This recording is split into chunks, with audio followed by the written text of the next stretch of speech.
Hello friends, कैसे हैं आप लोग। आशा करते हैं अच्छे होंगे। तो देखिए, आज हम लोग क्लास 12 इकोनॉमिक्स चैप्टर नंबर 2 उपभोक्ता के व्यवहार का सिद्धांत, इस चैप्टर से हम लोग 40 मोस्ट वीवीआई ऑब्जेक्टिव प्रश्न को पढ़ेंगे, जो कि बोर्ड एग्जाम के लिए बेहद ही काफी महत्वपूर्ण साबित होगा। तो आइए क्वेश्चन नंबर 1 से शुरू करते हैं। क्वेश्चन नंबर 1 है, उपभोक्ता का मुख्य उद्देश्य क्या होता है? उत्पादन बढ़ाना, लाभ कमाना, अधिकतम संतुष्टि प्राप्त करना या कीमत बढ़ाना।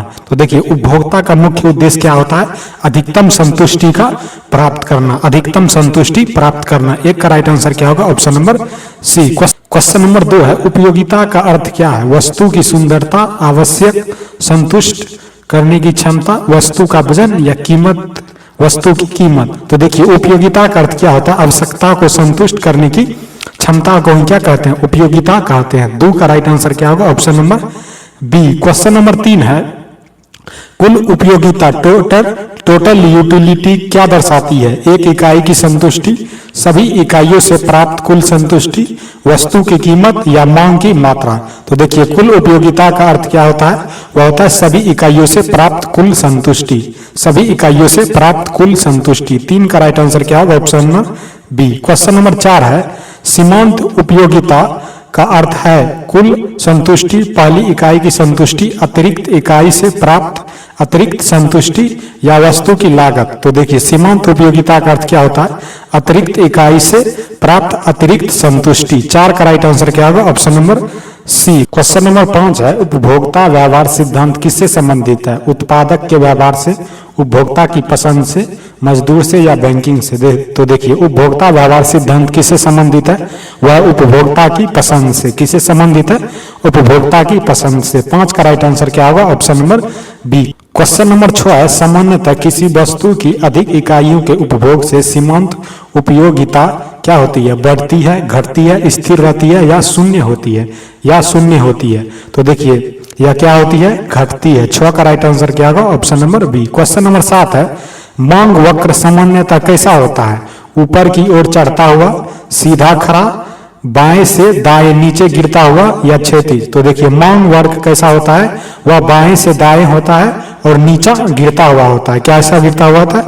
नीचा गिरता हुआ होता है। तो 7 का राइट आंसर क्या होगा? Option number C. Question number 8 है, उदासीनता वक्र किससे दर्शाता है? समान लागत को, समान उत्पादन को, समान संतुष्टि को या समान लाभ को। तो देखिए, उदासीनता वक्र किसे दर्शाता है? यह दर्शाता है समान संतुष्टि को। किसे दर्शाता है? समान संतुष्टि को उदासीनता वक्र दर्शाता है। तो 8 का राइट आंसर क्या होगा? Option number C. Question number 9 है, बजट रेखा क्या बताती है? उत्पादन की सीमा, उपभोक्ता की क्रय शक्ति, बाजार की स्थिति या मजदूरी दर। तो देखिए, बजट रेखा क्या बताती है? उपभोक्ता की क्रय शक्ति। क्या बतलाती है? उपभोक्ता की क्रय शक्ति। 9 का राइट आंसर क्या होगा? Option number B. Question number 10 है, पूर्ण प्रतिस्थापन वस्तुओं का उदाहरण कौन सा है? चाय और कॉफी, 5 रुपये का सिक्का और 5 रुपये का नोट, कार और पेट्रोल, पेन और कॉपी। देखिए, पूर्ण प्रतिस्थापन वस्तु क्या होता है उसको समझते हैं। तो देखिए, पूर्ण प्रतिस्थापन उसे कहा जाता है जिनका उपयोग एक दूसरे के स्थान पर बिल्कुल समान रूप से किया जा सके, उसे क्या कहते हैं? पूर्ण प्रतिस्थापन कहते हैं। तो 5 रुपये के सिक्के की जगह हम क्या कर रहे हैं? 5 रुपये के कागज नोट का प्रयोग कर रहे हैं। तो ये क्या है? समान है दोनों। तो 10 का राइट आंसर क्या होगा? Option number B. Question number 11 है, उपभोक्ता संतुलन का अर्थ है अधिकतम लाभ, न्यूनतम लागत, अधिकतम संतुष्टि की स्थिति या अधिक उत्पादन। तो देखिए, उपभोक्ता संतुलन का अर्थ क्या होता है? अधिकतम संतुष्टि की स्थिति। क्या होता है? अधिकतम संतुष्टि की स्थिति। 11 का राइट आंसर क्या होगा? Option number C. Question number 12 है, उदासीनता वक्र की विशेषता है एक दूसरे को काटते हैं, ऊपर की ओर बढ़ते हैं, नीचे की ओर ढलान रखते हैं या सीधे होते हैं? या सीधे होते हैं। तो उदासीनता वक्र की विशेषता क्या होती है? या नीचे की ओर ढलान रखते हैं। क्या रखते हैं? नीचे की ओर ढलान रखते हैं। 12 का राइट आंसर क्या होगा? Option number C. Question number 13 है, जब उपभोक्ता की आय बढ़ती है तो बजट रेखा अंदर की ओर खिसकती है, बाहर की ओर खिसकती है, स्थिर रहती है या समाप्त हो जाती है? या समाप्त हो जाती है। तो यह क्या होता है? बाहर की ओर खिसकती है। क्या होता है? बाहर की ओर खिसकती है। जब देखिए, उपभोक्ता की आय बढ़ती है तो बजट रेखा क्या होती है? बाहर की ओर खिसकती है। 13 का राइट आंसर क्या होगा? Option number B. Question number 14 है, उपयोगिता विश्लेषण किससे संबंधित है? संतुष्टि मापन से, उत्पादन मापन से, राष्ट्रीय आय से या मजदूरी से? तो देखिए उपयोगिता विश्लेषण किससे संबंधित है? यह संतुष्टि मापन से। किससे संबंधित है? संतुष्टि मापन से। 14 का राइट आंसर क्या होगा? Option number A. Question number 15 है, उपभोक्ता व्यवहार सिद्धांत अर्थशास्त्र की किस शाखा से संबंधित है? व्यापक अर्थशास्त्र से, सूक्ष्म अर्थशास्त्र, अंतर्राष्ट्रीय अर्थशास्त्र से या लोकवित्त से? या लोकवित्त से। तो देखिए उपभोक्ता व्यवहार सिद्धांत किस अर्थशास्त्र से संबंधित है? यह सूक्ष्म अर्थशास्त्र से संबंधित है। किससे संबंधित है? सूक्ष्म अर्थशास्त्र से संबंधित है। 15 का राइट आंसर क्या होगा? Option number B. Question number 16 है, उपयोगिता का अर्थ क्या है? वस्तु की कीमत, वस्तु आवश्यकता संतुष्ट करने की क्षमता, उत्पादन की मात्रा या मजदूरी? तो देखिए उपयोगिता का अर्थ क्या है? आवश्यकता संतुष्ट करने की क्षमता। क्वेश्चन नंबर 16 है, मांग फलन क्या दर्शाता है? लागत और लाभ का संबंध, कीमत और मांग का संबंध, आय और बचत का संबंध, उत्पादन और लागत का संबंध। उत्पादन और लागत का संबंध। तो देखिए मांग फलन क्या दर्शाता है? कीमत और मांग का संबंध। क्या दर्शाता है? कीमत और मांग का संबंध। तो 16 का राइट आंसर क्या होगा? Option number B. Question number 17 है, मांग का नियम क्या बताता है? कीमत बढ़ने पर मांग बढ़ती है, कीमत घटने पर मांग घटती है, कीमत और मांग के विपरीत संबंध होता है, कीमत और मांग में कोई संबंध नहीं होता है।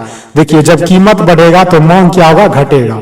क्या होगा? मांग घटेगा। जब कीमत बढ़ेगा तो क्या होगा? मांग घटेगा। जब कीमत कमेगा तो क्या होगा? मांग बढ़ेगा। तो यह क्या है? दोनों विपरीत है। तो 17 का राइट आंसर क्या होगा? ऑप्शन नंबर सी, जब कीमत और मांग विपरीत संबंध होता है। क्वेश्चन नंबर 18 है, मांग वक्र सामान्यतः किस दिशा में ढलता है? ऊपर की ओर, नीचे की ओर, दाएं से बाएं, ऊपर या सीधा? तो देखिए मांग वक्र किस ओर ढलता है? नीचे की ओर ढलता है। मांग वक्र सामान्यतः किस दिशा में ढलता है? वह नीचे की ओर ढलता है। किस दिशा में?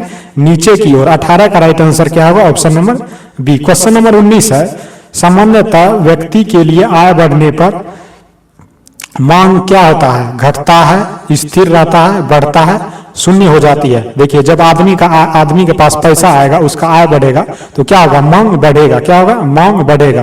तो 19 का राइट आंसर क्या होगा? ऑप्शन नंबर सी, बढ़ती है। क्वेश्चन नंबर 20 है, निम्न स्तरीय वस्तु के लिए आय बढ़ने पर मांग क्या होता है? बढ़ती है, घटती है, स्थिर रहती है, दुगुनी हो जाती है? देखिए जो निम्न स्तरीय वस्तु है, जब आदमी का आय बढ़ता है तो उसकी मांग क्या हो जाती है? घट जाती है। क्या होती है? घट जाती है। तो 20 का राइट आंसर क्या होगा? Option number B. Question number 21 है, प्रतिस्थापन वस्तुओं का उदाहरण कौन है? प्रतिस्थापन मतलब क्या होता है? एक दूसरे को विस्थापित कर देना है।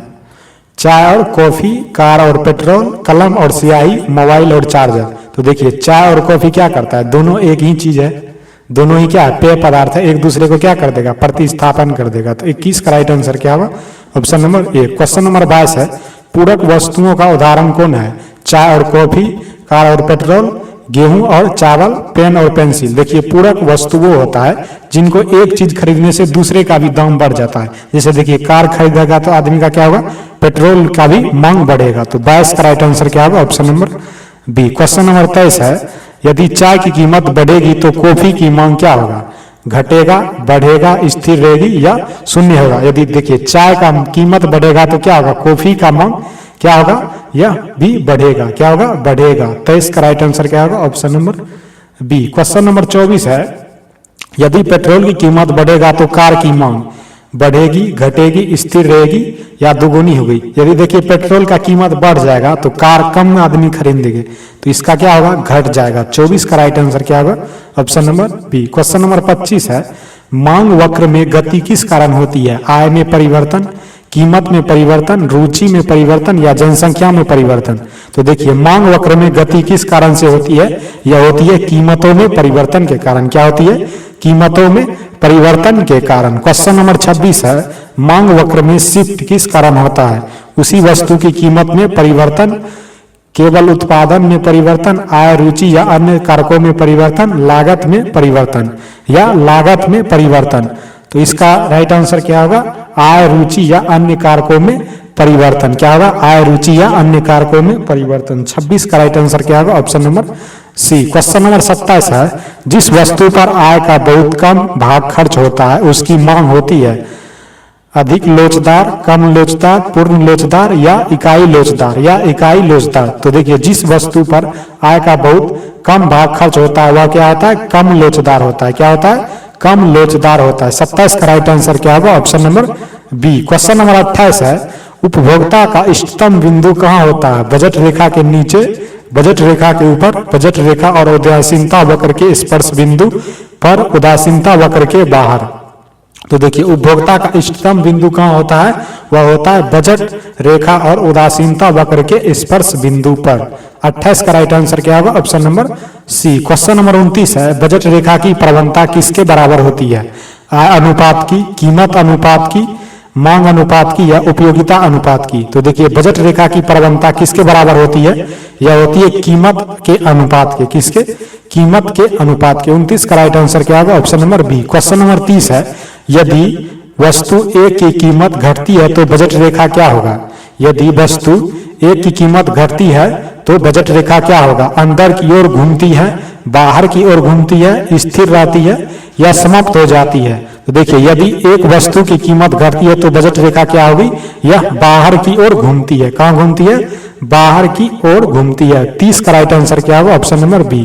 क्वेश्चन नंबर 31 है, मांग की कीमत लोच क्या मापती है? आय में परिवर्तन, कीमत परिवर्तन के प्रति मांग की संवेदनशीलता, उत्पादन में परिवर्तन या लागत में परिवर्तन। तो देखिए मांग की कीमत लोच क्या मापती है? वह मापती है कीमत परिवर्तन के प्रति मांग की संवेदनशीलता। 31 का राइट आंसर क्या होगा option number B. Question number 32 है, रेखिक मांग वक्र के ऊपरी भाग में मांग की लोच क्या होती है? 1 से कम, 1 के बराबर या 1 से अधिक या 0। तो देखिए 33 का राइट आंसर क्या होगा? 1 से अधिक। क्या होगा? 1 से अधिक, 1 से अधिक। 33 का क्या होगा option number C. Question number 34 है, स्थिर लोच वाली मांग वक्र का आकार होता है सीधी रेखा, वृत्ताकार, आयताकार, अतिपरवलय या ऊर्ध्वाधर रेखा। तो देखिए स्थिर लोच वाली मांग का वक्र का आकार कैसा होता है? आयताकार, अतिपरवलय। क्या होता है? आयताकार, अतिपरवलय। 34 का राइट आंसर क्या होगा option number C. Question number 35 है, यदि कीमत घटने पर कुल आय बढ़ जाए तो मांग होती है बेलोचेदार, पूर्ण बेलोचेदार, इकाई लोचेदार या लोचदार या लोचदार। तो यह क्या होता है? लोचदार होता है। क्या होता है? लोचदार होता है। क्या होता है? लोचदार होता है। यदि कीमत घटने पर कुल व्यय बढ़ जाए तो यह क्या होगा? लोचदार होगा। 35 का राइट आंसर क्या होगा option number D. Question number 36 है, आयताकार अतिपरवलय में कुल व्यय रहता है, बढ़ता है, घटता है, स्थिर है या शून्य है। तो देखिए आयताकार अतिपरवलय में कुल व्यय क्या होता है?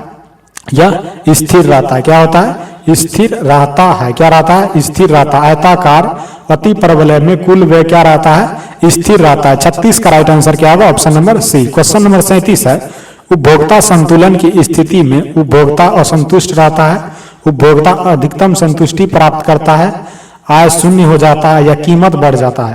तो देखिए उपभोक्ता संतुलन की स्थिति में क्या होता है? उपभोक्ता अधिकतम संतुष्टि की प्राप्ति करता है। 37 का राइट आंसर क्या होगा option number B. Question number 38 है, बजट सेट से अभिपार्य है केवल खरीदी गई वस्तु, सभी संभव बंडलों का समूह जिन्हें उपभोक्ता खरीद सकता है, केवल महंगी वस्तु, केवल आवश्यक वस्तु। तो देखिए बजट सेट से क्या अभिपार्य है?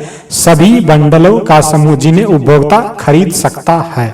38 का राइट आंसर क्या होगा ऑप्शन नंबर बी। 38 का क्या होगा option number B. Question number 39 है, बजट रेखा क्या दर्शाती है? उत्पादन की मात्रा, आय और व्यय का संबंध, उन सभी बंडलों का जिन पर पूरी आय खर्च होता है या लाभ की मात्रा। तो देखिए बजट रेखा क्या दर्शाती है? उन सभी बंडलों को जिन पर पूरी आय खर्च होता है। 39 का राइट आंसर क्या होगा option number C. Question number 40 है, उपभोक्ता के अधिमान सामान्यतः माने जाते हैं परिवर्तनशील, एकरूप और स्थिर या शून्य या शून्य। तो देखिए उपभोक्ता के अधिमान सामान्यतः माने जाते हैं, क्या माने जाते हैं? एक रूप माने जाते हैं। क्या माने जाते हैं?